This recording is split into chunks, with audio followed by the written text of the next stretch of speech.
Hi, I'm Tyre. Welcome to Carssion. When your car's tires are all bald like this. Okay, this is officially the baldest tire I have ever seen in my entire life. This tire, you can actually see the steel cord, the steel mesh coming through the rubber. And you can't recall when was the last time you changed a new set of tires. Highly likely you will need a new set of tires in no time, according to Michelin Tire's official website.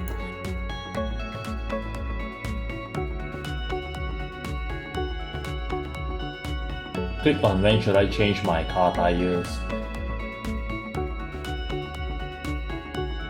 You are required to change your car tires every 10 years once. However, I will highly recommend you to change your car's tire every 5 years of usage.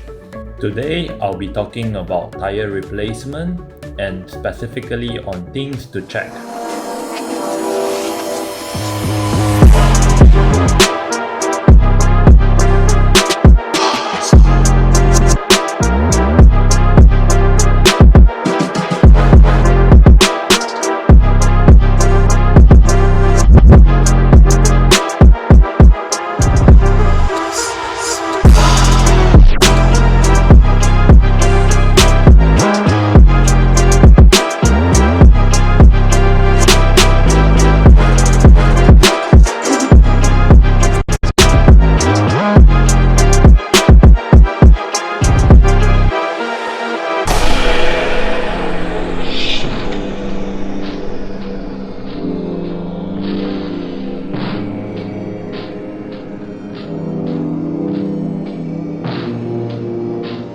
Step 1. Identify your car tire size as per manufacturer specification. You wouldn't want to go very far off from manufacturer specification as it will affect your speedometer reading. Unless you have specific intent either to improve the car fuel economy or alter the car's handling characteristic, or even other reasons. I'm going to take a 2002 Nissan 350Z with chassis code Z33 as an example. Unlock the door with your remote. Then open the door.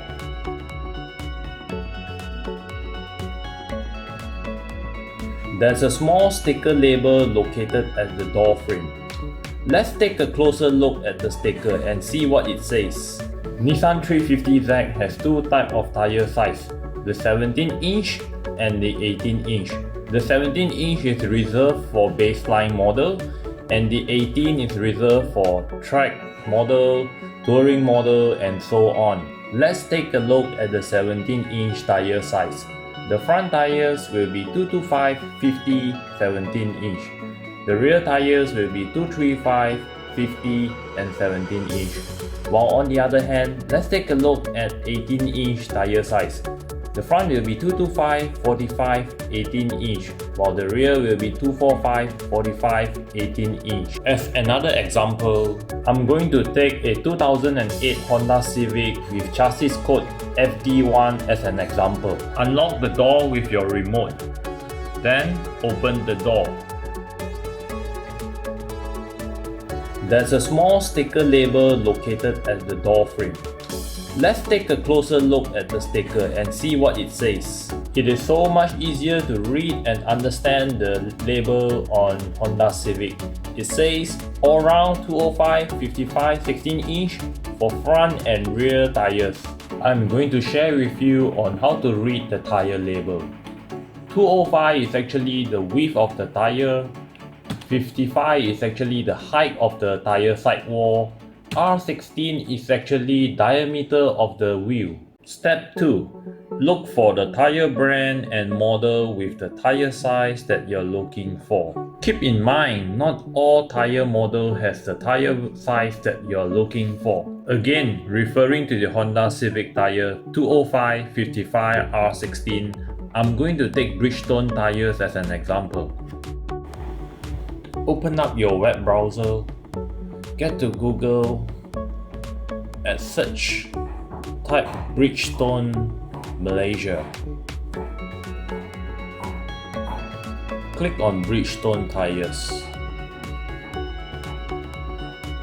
Click on Tire Categories. Click on Turanza.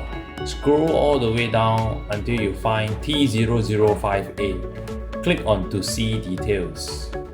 Scroll down. Click on see more tire details. You will notice the smallest tire size is 215/55 R16. Let's take a look at another tire category. Click on Ecopia. Scroll down until you find EP300. Click on to see details.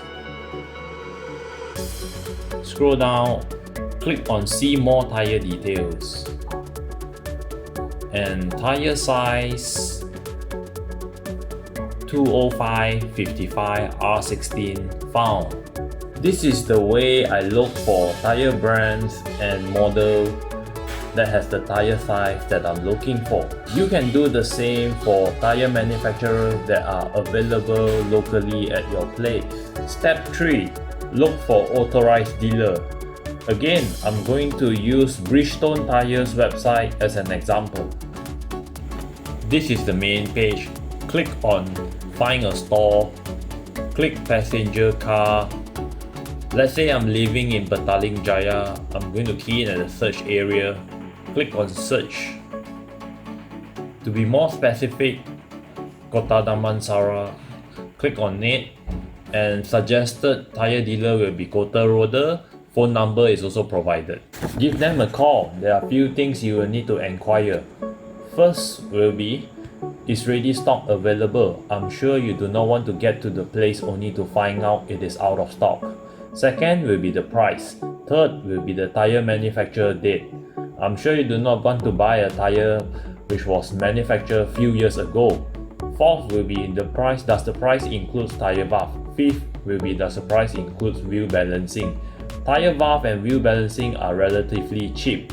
Normally they will be included upon purchase of new sets of tires. You may also want to check on nearby dealers. I'm going to click on SS2 and the suggested dealer appear. By doing so, you can better decide on which dealer you are going to get your tires from. Step 4. Things to check while you're at the tire shop. When the new set of tires comes to you, be sure to check the tire size and see if it matches the tire size that you're looking for. This is how it looks like. Be sure to check the tire manufacturer date. And this is how it looks like. The first 2 digits denotes number of weeks and the last 2 digits denotes year. Based on the photo here, the tire was manufactured on the 36th week of year 2019. Step 5. I would highly recommend you to do up the wheel balancing. Be it your purchased new set of tires include or not, or your wheel will vibrate as you speed up to 90 km/h, if not 120 km/h. It all depends on the severity of your unbalanced wheel. Reason being, previously your wheel may be balanced based on worn-out tires or back then partially worn-out tire. Currently, with new tires on, balancing will be required. I'm not going to go into detail on how to perform wheel balancing, instead just sharing what we as end user needs to know. Wheels fitted with new tires will be mounted onto the wheel balancing machine. Let it run until it stops. Then the screen will appear required weight on either sides of the wheel.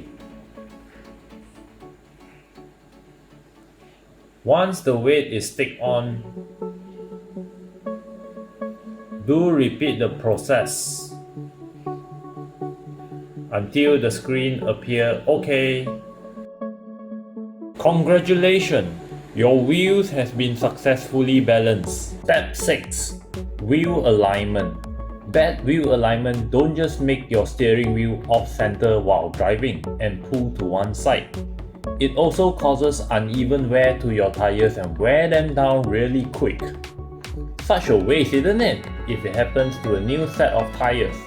As a result, I would advise you to do up wheel alignment after changing to a new set of tires. Any respectable person who does wheel alignment would know what to do. However, if you're meticulous like me, You can print a copy of factory wheel alignment specification, which can be found in the vehicle's workshop manual, and pass it to the person who does wheel alignment, so he could follow it exactly as per factory specification. This is how the cover page of the Honda Civic workshop manual looks like. And this is the factory wheel alignment specification. This is how the cover page of the Nissan 350Z workshop manual looks like. And this is the factory wheel alignment specification. This is for front wheels, and this is for rear wheels. If you would like to see more of our car related video, kindly like, share, subscribe and hit the bell notification icon.